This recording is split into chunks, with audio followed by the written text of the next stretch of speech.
Be ready. 15 seconds.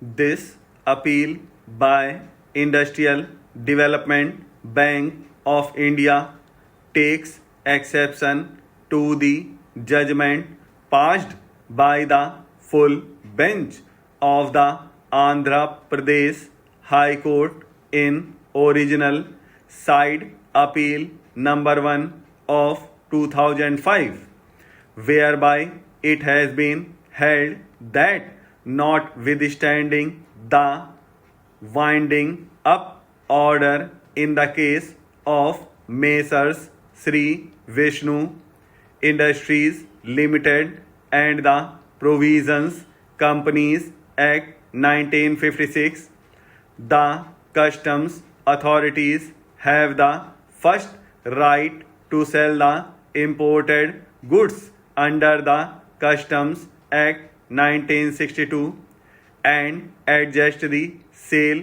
proceeds towards payment of customs duty. The company during the period 1994 2000 was granted and availed of financial assistance from the appellant IDBI. As a security, the company had hypothecated movable properties and created equitable mortgage of immovable properties by depositing title deeds. The charge was duly registered with the Registrar of Companies. In addition, the promoters and guarantors had furnished personal guarantees. In the present case, we are concerned with the hypothecated movable property, namely machinery and its components imported from Italy during the year 1998-99. The goods packed in 180 wooden containers were warehoused in a private bonded warehouse by executing bond in terms of section 59(1) of the Customs Act. The goods were initially warehoused for 1 year, which period was extended.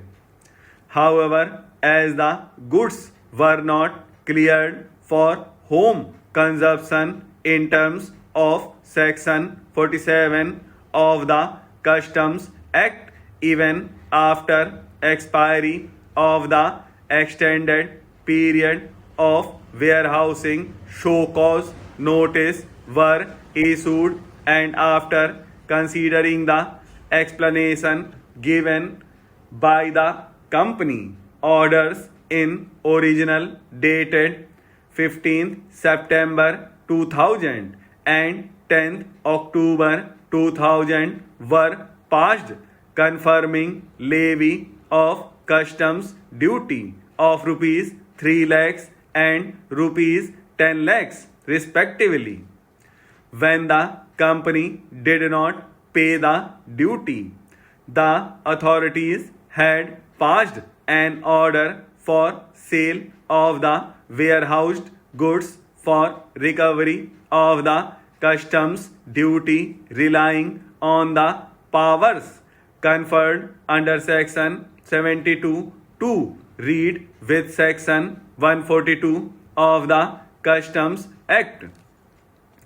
Thereafter, another order under section 72(2) of the Customs Act was passed for detention and sale of the warehoused goods for recovery of rupees 22 lakhs.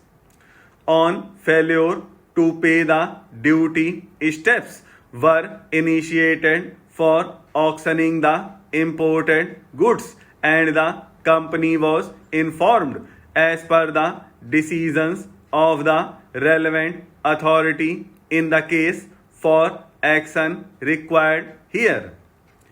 In the meanwhile, company petition number 168 of 2002 was filed before the Andhra Pradesh High Court for winding up of the company.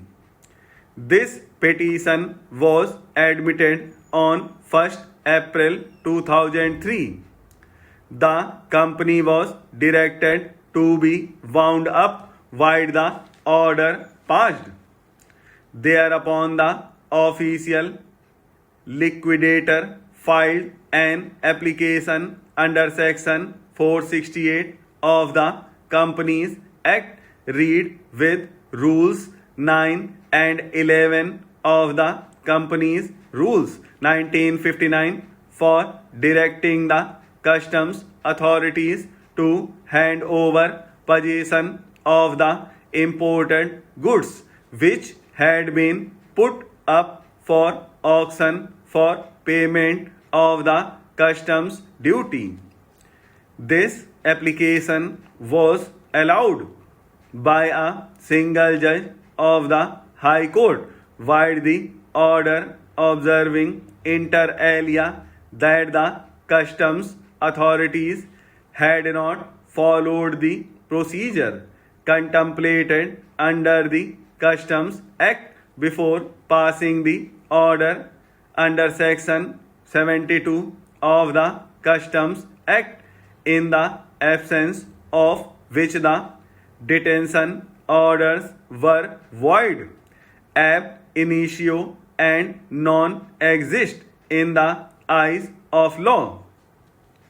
Secondly, on an order of winding up being passed in terms of section 456 of the Companies Act, the assets of the company in liquidation by operation of law vest in the official liquidator, who alone was entitled to deal with the effects and actionable claims. Reference was also made to section 447 of the Companies Act. Consequently, as the winding up order had been passed against the company but sale was yet to be effected, the official liquidator was duty bound to take into his custody and control all properties, effects and actionable claims, including the movable property, that is the imported goods. Official liquidator, as the custodian of all the properties of the company, functions under the directions of the company court. Any person making any claim against the company has to prove his claim before the official liquidator by placing necessary material in support. Accordingly, the submission regarding the custom authorities' entitlement and right under the Customs Act to sell the imported goods to realize their dues was rejected. On the customs authorities preferring an intra-court appeal, the matter was referred to the full bench of the Andhra Pradesh High Court on the question of whether the claim of a secured creditor has precedence over the right of the customs authorities to recover the customs duty. The full bench, relying on and approving the ratio of the Calcutta High Court in Collector of Customs versus Ditron India Limited disagreed with the view expressed by a full bench of the Madras High Court in UTI Bank Limited. The full bench of the Andhra Pradesh High Court has held that this case has no application in this particular case.